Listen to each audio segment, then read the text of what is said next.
नमस्कार मंडळी, कशा आहात तुम्ही? आज एक नवीन रेसिपी बघणार आहोत. पितृपक्ष स्पेशल तांदळाची खीर.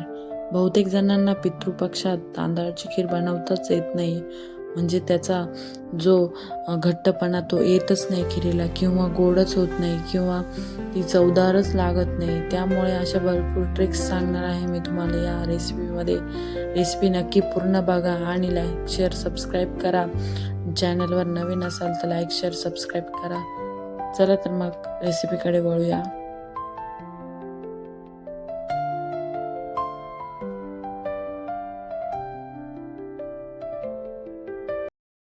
सर्वात प्रथम आपल्याला साहित्य बघून घ्यायचे. मी इथे अर्धीची वाटी खोबरं घेतलेलं आहे, त्यानंतर ड्रायफ्रुट्स घेतलेले आहे म्हणजे सुकामेवा, त्यानंतर 1 वाटी साखर घेतलेली आहे आणि इथे 1.5 लिटर दूध घेतलेलं आहे, त्यानंतर खवा घेतलेला आहे आणि 1 वाटी शिजलेला भात घेतलेला आहे आणि तूप घेतलेले आहे. सर्वात प्रथम आपल्याला मिक्सरचं भांडं घेऊन त्यामध्ये आपल्याला आपण घेतलेले चिरलेले खोबरे व्यवस्थित पाणी टाकून बारीक करायचं आहे, म्हणजेच त्याचं दूध काढून घ्यायचं आहे खोबऱ्याचं. आणि इथे मी खोबरं व्यवस्थित बारीक केलेलं आहे, तुम्ही बघू शकता. अशा पद्धतीने खोबरं बारीक करून घ्यायचं आहे. गॅसवरती मी एक पातेलं ठेवलेलं आहे गरम करण्यासाठी. ते गरम झाल्यानंतर त्यामध्ये तूप टाकून घ्यायचं आहे आपल्याला, आणि हे तूप 2 ते 3 चमचे घेतले तरी चालेल, तुमच्या मनावर आहे. तुपामुळे खिरीला खूप छान असा वास पण येतो आणि चव पण खूप छान लागते. त्यामध्ये आपण घेतलेले ड्रायफ्रुट्स टाकून घेऊया. आता हे ड्रायफ्रुट्स व्यवस्थित तळून घ्यायचे आहे तुपामध्ये, म्हणजे व्यवस्थित फ्राय करून घ्यायचे आहे. त्यामुळे तुपाला आणि खिरीला खूप छान चव पण येते आणि टेस्ट पण लागते.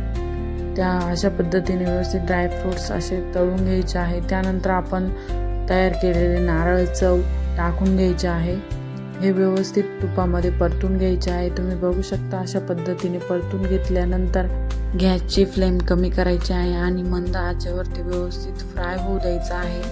त्यानंतर मी इकडं मिक्सरचं भांडं घेतलेलं आहे, त्यामध्ये आपल्याला थोडासा शिजवलेला तांदूळ, हा थोडा गरम आहे, जास्त गरम पण घ्यायचा नाही शिजवलेला तांदूळ. हा मी इथे इंद्रायणी तांदूळ वापरणार आहे.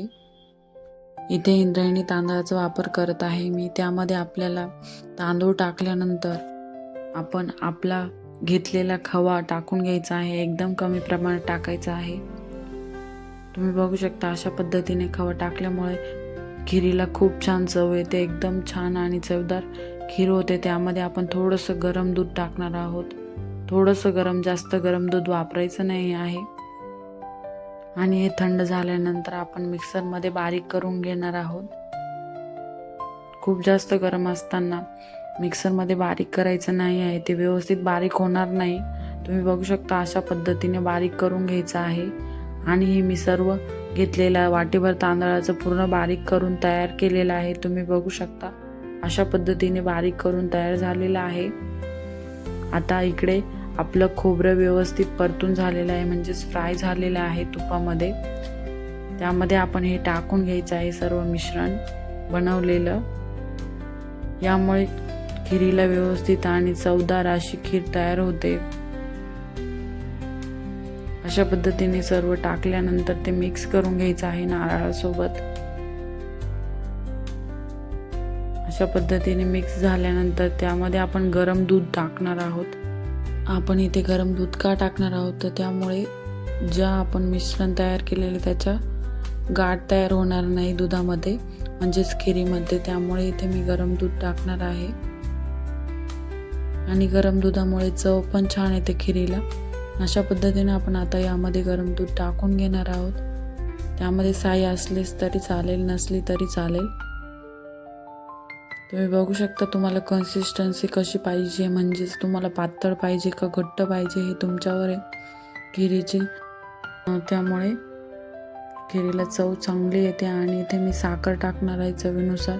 तुम्हाला किती गोड पाहिजे खीर, त्यानुसार साखर टाकून घ्यायची आहे.